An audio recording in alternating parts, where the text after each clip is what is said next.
Welcome, class, to our next installment of video experiments.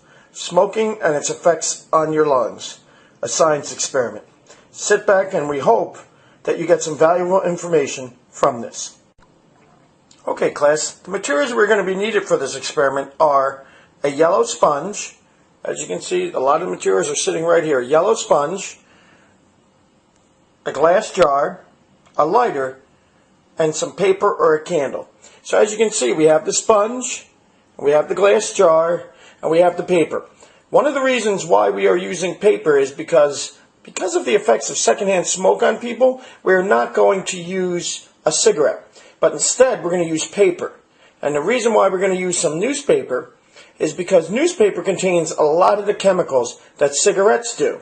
But cigarettes contain a lot more harmful chemicals. But for this experiment, you can see exactly what this does to the sponge. Okay, class, the average smoker smokes between 10 to 15 cigarettes a day.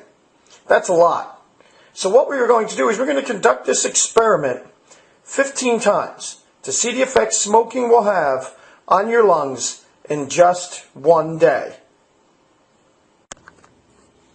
Okay, class, and welcome back. As you can see, we have our lighter, we have our jar, and you can see what we've done is we've taken the sponge and we've attached it to the lid of the jar so it gets maximum exposure.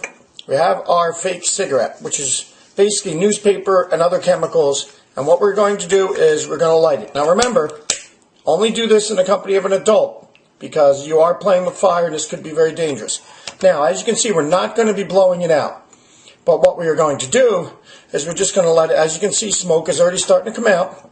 We're just going to close it up. Now, I want you to see something. Look how quickly that jar is filling up with smoke. That's exactly what happens to your lungs. Every time you take a puff of a cigarette, your lungs fill up just like that with a cigarette. Now, because we are going to be doing this 15 times, we are going to have to expedite this, or we're going to have to go a little quicker with this, because what's going to happen is we're going to let it sit for 6 to 8 minutes, which is the average time that a smoker takes to smoke a cigarette. That's the average exposure of this smoke to your lungs. So what we're going to do is we're going to let this sit for 6 to 8 minutes, and then we're going to open it, and we'll show you what happens when we open it, how much smoke is still inside of the jar. And as you can tell, a little bit of the smoke is disappearing from the jar. You can see at the very top of the jar. Okay, and in case you can't see it, we can get a little closer. You can see a little bit of the smoke escaping. So what we're going to do is we will be back in approximately 6 minutes, and we will show you exactly what happens. Okay, class, welcome back. As you can see, it's been 6 more minutes, or approximately 7 to 8 minutes since we did it. What I'm going to do now is we're going to lift the jar, and I'm going to show you exactly how much smoke still. Can you see the smoke coming out of the jar? That is still the smoke that is trapped inside your lungs at the end of it. When you finally put out the cigarette, that is what's still trapped in your lungs. Okay? Now, you really don't see too much damage to the sponge yet, but you will. What we're going to do now is we're going to do this another 14 times. Okay, and for time restraints, we're not going to be able to show it to you. But after the 15th time, we'll be back and we'll show you what the sponge looks like.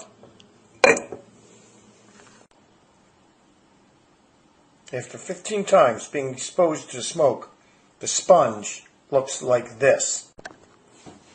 Okay, class, we're back. Now, again, we've done this 15 times.